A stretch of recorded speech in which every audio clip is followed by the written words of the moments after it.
ଜାତକ ପାଇଁ ଯୋଗକାରକ ଗ୍ରହ ଦଶମାଧିପତି ଏବଂ କର୍ମାଧିପତି ଆୟ ଅଧିପତି ହେଇଥିବାରୁ ଶନି ଏ ପଞ୍ଚମ ଭାବରେ ଥିବାରୁ ବହୁତ ଭଲ ଫଳ ମଧ୍ୟ ମିଳିବ।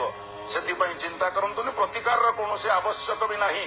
ଏଥର ନିଶ୍ଚୟ ସେ ପାଇବେ ଡାକ୍ତରୀ ପଢିବାର ସୁଯୋଗ। ଏବେ ଆଉ ଜଣେ ଦର୍ଶକ ବନ୍ଧୁ ଅଛନ୍ତି, କଣ ତାଙ୍କର ସମସ୍ୟା ଜାଣିବା। ହ୍ୟାଲୋ। ହଁ ହ୍ୟାଲୋ।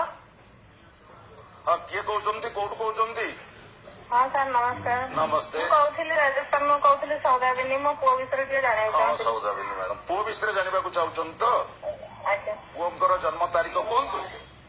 20/10/2018। 20/10/2018।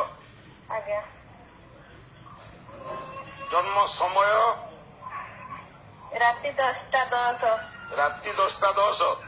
ଆଜ୍ଞା। ଜନ୍ମ ସ୍ଥାନ କୋଉଠି? ଭଦ୍ରକ ମେଡିକାଲ। ଭଦ୍ରକ ମେଡିକାଲ। କଣ ଜାଣିବାକୁ ଚାହୁଛନ୍ତି? ତା ଦେହଟା ଜମା ଭଲ ରହୁନାହିଁ, ସବୁବେଳେ ଦେହ ପା ଲାଗି ରହୁଛି। ହଁ, ଦେହ ଭଲ ନ ରହିବାର ଏକମାତ୍ର କାରଣ ହଉଛି ବର୍ତ୍ତମାନ ରାହୁ ମହାଦଶା ଯେହେତୁ ଭୋଗ ହଉଛି, ରାହୁ ମହାଦଶାରେ ଶୁକ୍ର ଅନ୍ତର୍ଦଶା ଭୋଗ ହଉଛି। ଥଣ୍ଡା ଜନିତ ପୀଡା ପାଇବେ, ଗ୍ୟାସ ରୋଗ ମଧ୍ୟ ସୃଷ୍ଟି ହବ।